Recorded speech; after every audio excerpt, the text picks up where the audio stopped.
In 30 seconds of shaky phone footage, a furious Ukrainian truck driver forces 4 stowaways out of his UK-bound lorry in a muddy French field, while police are nowhere to be seen, and officials issue statements from warm offices in London and Paris. One man, one truck, 4 desperate migrants, and a scene that exposes the entire border system. If this is what protection looks like, then what on earth are the people in charge doing? This happened near Calais, the crucial ferry and tunnel gateway to Britain. A Ukrainian driver discovered 4 young men hiding inside his trailer, apparently aiming to reach the United Kingdom illegally. He stopped the vehicle in a field and forced them out, visibly angry, while they fled across farmland. One of the men pushed the driver as he approached. The footage circulated widely online and reignited debate about channel crossings, stowaways in lorries, and Britain's broader migration policy. The row sharpened because it coincided with a new cross-channel returns initiative and ongoing record numbers arriving by small boats. Picture Calais not as a postcard port, but as a pressure valve permanently hissing steam.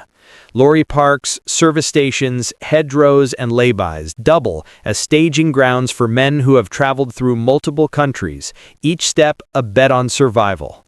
Drivers are told to check seals, inspect roofs, and keep to lit routes, yet still discover cut curtains, tampered doors, and bodies crammed between pallets. For them, a delivery run can turn, without warning, into an encounter with human fear and human fury. Each discovery poses risks to safety, legality, and livelihood. Fines for stowaways, delays to contracts, potential damage to cargo, and the gnawing dread that next time someone in the back might be armed, injured, or in medical distress. Back across the channel, ministers announce formulas and frameworks, limited removals to France, matched by limited admissions from France, pilot quotas, joint patrols, upgraded surveillance, and more liaison officers. The slogans speak of deterrence, disruption, and decisive action. Yet along the French coast, dawn lines of men lift inflatable boats above their heads and march towards a gray sea as if pulled by a magnet. On the roads, drivers like this Ukrainian man improvise responses in real time. Officials publish plans. Citizens confront reality. Between the two stretches a gap filled with paperwork, politics, and public anger. So what does this 30-second burst of chaos really tell us? It shows strain at every link in the chain. The border that starts far from the border, the policies that move slower than events, and the ordinary people caught at the fault line.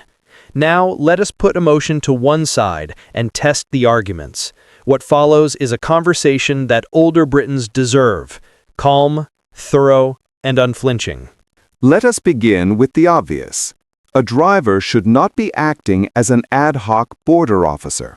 If a private citizen is making split-second judgments about who enters the country, the system is frayed past safety. Agreed. There is a duty of care on all sides. The driver's safety matters. The stowaway's safety matters. The cargo's integrity matters. In a functioning regime, professionals intervene, not angry individuals in fields. Yet people will ask a blunt question. If a driver can detect, eject, and disperse stowaways in half a minute, why do agencies take months to decide a single case? The optics are dreadful for any government. Because detection and due process are fundamentally different. Detection is immediate. Due process is deliberately slow to prevent wrongful decisions. The moral hazard is pretending that a quick confrontation proves that quick justice is possible. That is a fair distinction. Still, public patience is finite. Voters older than 65 remember when ferries and lorries were boringly predictable. Today, the Channel is a nightly headline, and Calais is a byword for a queue that never ends. Which is why symbolic figures matter. When removals number in single digits while arrivals number in tens of thousands, it feels like trying to empty the channel with a teaspoon. People over 65 read the numbers and see imbalance.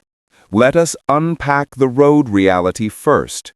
For drivers, the risk calculus is stark. Fines for stowaways, delays at ports if security checks trigger, potential violence if a confrontation escalates, and insurance complications if cargo is contaminated. Many companies install sensors, seals, and GPS trackers, but nothing is foolproof. There is also the legal minefield. If a driver uses force, even in fear or anger, liability questions arise. Was there imminent threat? Was proportionate force used? Is there employer guidance?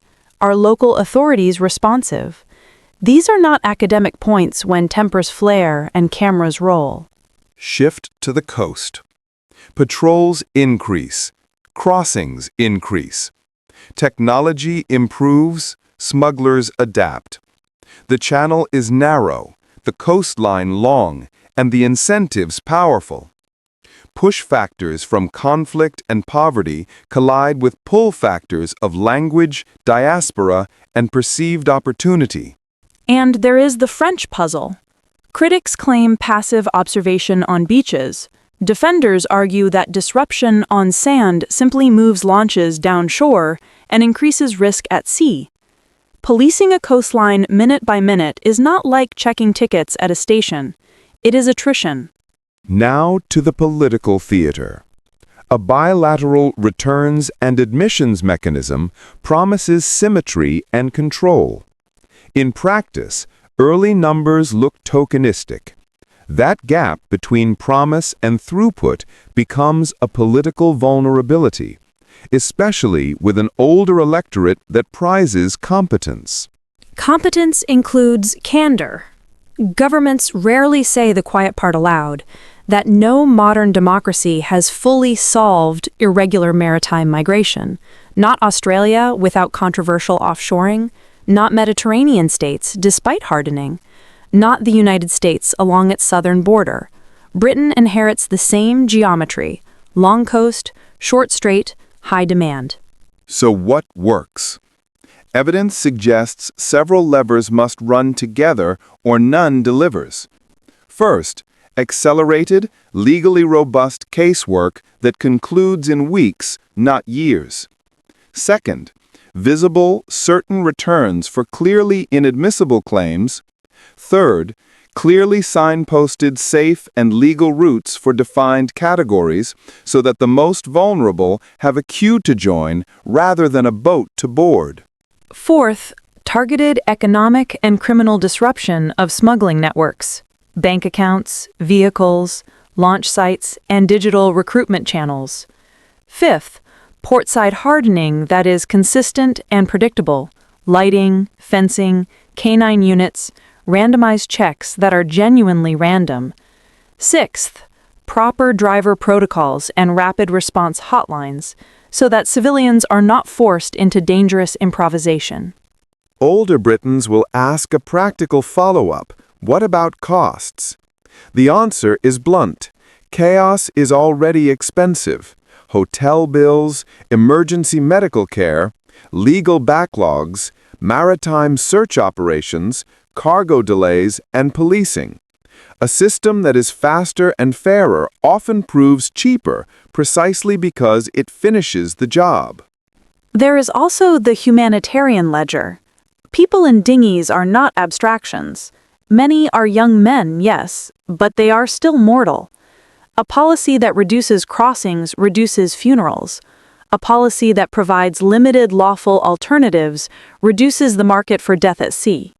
Let us return to the video's symbolism. It shows three failures at once. A failure of prevention, men reached the truck. A failure of intervention, no authority present at the critical moment. A failure of resolution. After the confrontation, nothing is truly settled. And a fourth failure, communication. When the public hears victory rhetoric and then sees reality that contradicts it, trust erodes. Older viewers are particularly attuned to this. They have sat through decades of crisis briefings. They know the difference between a plan and a press release. What should the message be instead? Calm accuracy. Acknowledge scale, specify targets, update weekly, and show the pipeline from interception to decision to outcome. Use dashboards that anyone can read. Hide nothing. The more sunlight, the less rumor. And restore professionalism at the point of contact. That means visible patrols on the UK side that connect seamlessly to processing. It means joint cells with the French that publish shared metrics, not dueling narratives. It means funding that buys measurable outputs, interdictions, prosecutions, and case durations. There is an ethical bottom line, too. No one should die at sea to reach paperwork. No driver should have to wrestle strangers in a field. No minister should mistake a pilot scheme for a solution. If those 3 sentences anchor policy, progress becomes possible. So, what of the driver? Sympathy for his fear does not license vigilantism. The correct response is fast, safe escalation. Contact authorities, secure the vehicle, document the breach, and let trained professionals manage the encounter. That requires confidence that help will arrive promptly. And what of the stowaways? Condemn the method, not the humanity. People can be desperate and still be subject to law. The job of a serious state is to make lawful paths available where warranted and unlawful paths predictably unprofitable. In the end, the video is not a spectacle, but a mirror. It reflects Britain's contradictory instincts, compassion and control, welcome and warning, prudence and pride. An older generation understands these tensions because they have lived them, from post-war migration to post-imperial adjustment to post-Brexit recalibration. Perhaps that's why this clip stings. It suggests that the institutions built to hold those tensions have thinned. Rebuilding them is not glamorous. It is administration, coordination, training, and truthful communication. It is also leadership that tells the country what it may not want to hear. There are no instant answers. But there are better ones than angry men in fields. Professionalism over passion. Process over performance. Safety over spectacle. If we can agree on that, then 30 seconds of chaos will not be our new normal, but our final warning. Britain, over to you.